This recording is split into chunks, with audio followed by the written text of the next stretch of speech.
और वहाँ पर मुझे बताया गया कि जो आर्टिस्ट आ रहे हैं वो अमित त्रिवेदी हैं अपनी टीम के साथ। एक दिन आउट ऑफ नोवेयर मेरे रूम पे हमारा एग्जाम से अगले दिन और कुछ 2 लड़के आए डाउट्स होते हैं क्या मैं कर पाऊंगा, व्हाट डू यू फील? क्योंकि मेरे फादर की जॉब ऐसी थी that we had to move from one place to another. But मुझे रैंडमली एक कॉल आता है रॉयल स्टैग की टीम से। दूर जितना भी तुम मुझसे पास तेरे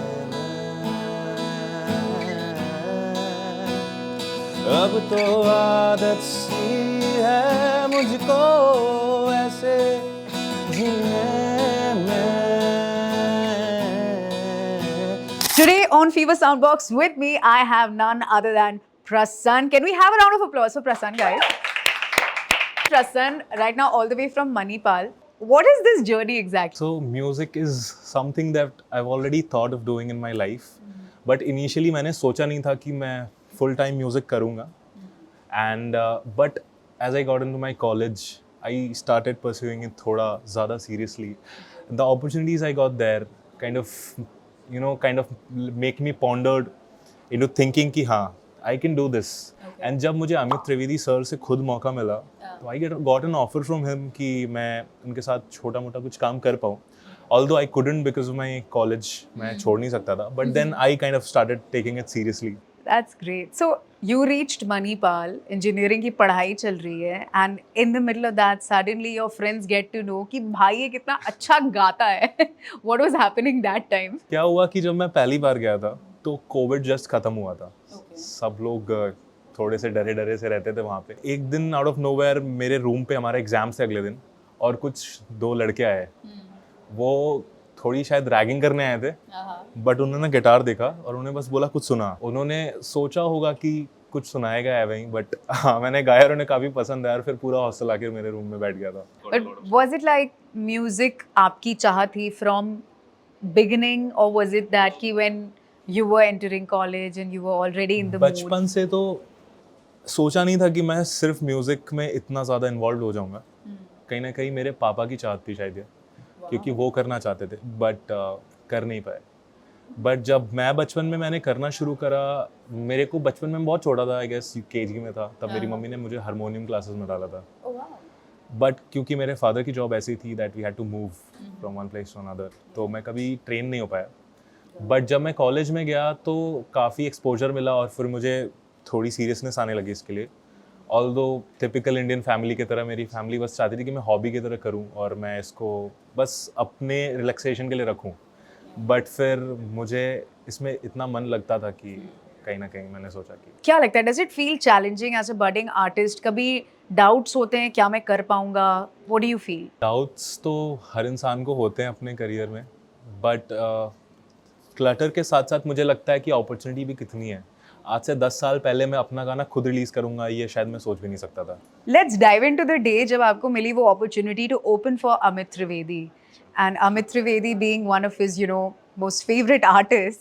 सो how was it, how did it unfold? Take us through it. It was very random actually. मेरा नया बैंड बना था. I mean, कुछ हमने खास गिग्स करे नहीं थे, मैंने बस अपने कॉलेज के बैटल ऑफ बैंड्स में एक बार परफॉर्म करा था.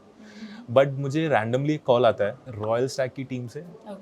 एंड देन मुझे बोला गया कि कुछ आर्टिस्ट आ रहे हैं एंड आपको ओपन करना होगा उनके लिए, आर यू इन? मैंने बोला व्हाई नॉट, श्योर. और मुझे कोई आइडिया नहीं था कि अमित त्रिवेदी का है. Okay. ठीक है, तो हम प्रिपेयर करने लगे कुछ सॉन्ग्स.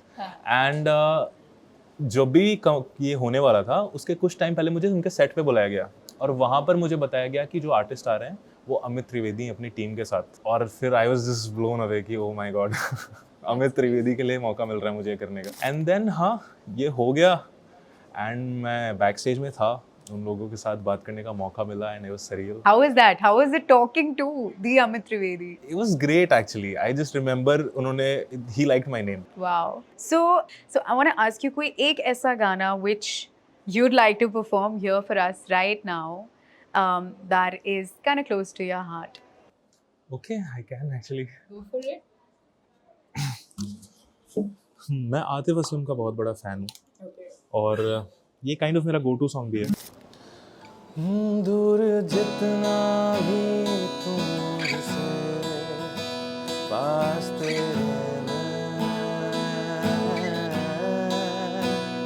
अब तो आदत सी है मुझको ऐसे जीने में, जिंदगी से कोई शिकवा ये नहीं है। अब तो जिंदा हूँ मैं इस नीले आसमां में।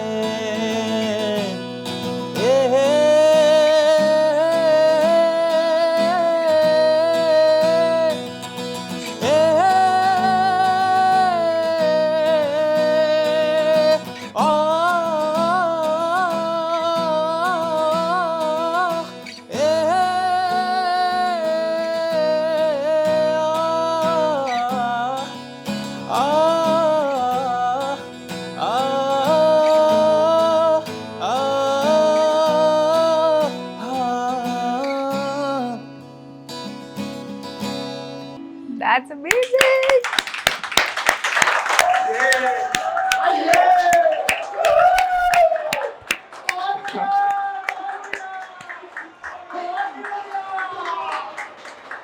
That's everybody from the desks clapping for you. An uproar and what a reaction to Prasant singing Aadat, and clearly he's an Atif Aslam fan for sure.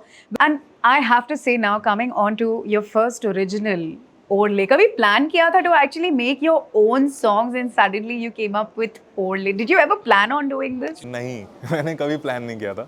And in fact Odhle was not the first song I was going to release. मैंने इससे पहले गाने लिखे थे कुछ, इसके पहले मैंने करीब 2 गाने लिखे थे और मैंने उन्हें रिलीज़ करना था, बट कुछ पता नहीं ऐसा माहौल बना एंड कुछ ऐसा मोमेंट आया कि मेरे को एकदम से ये गाना आया मन में, ये मेलोडी मेरे को एकदम से गूंजी मन में। Okay. एंड इस गाने का जो हुक लाइन है मेन कि दिल को लगती है सर्दी दिल चाहे कि ये तुझको ओढ़ ले, वो ऐसा था कि बारिश हो रही थी और मुझे थोड़ी थोड़ी सर्दी लग रही थी।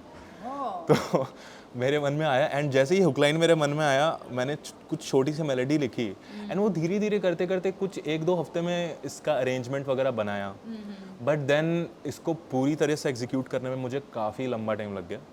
बट देन जब ये हो गया तो I couldn't believe my self कि ये गाना है और मैंने ही बनाया। Wow. So are we guys, we're ready to listen to Odle finally. Quite excited. Can we please hear? रास्ते नहीं रहे तुम जो चले गए थे,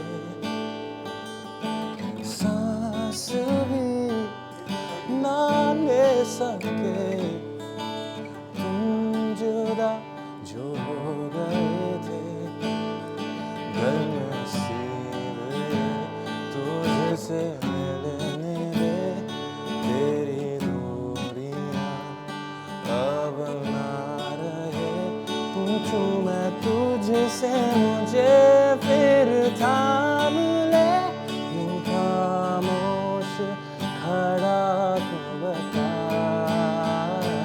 तेरे बिन मैं मुझसे ही हारा, मैं बेबस मैं बन जा रहा, मेरा रोम बस तेरा नाम ले,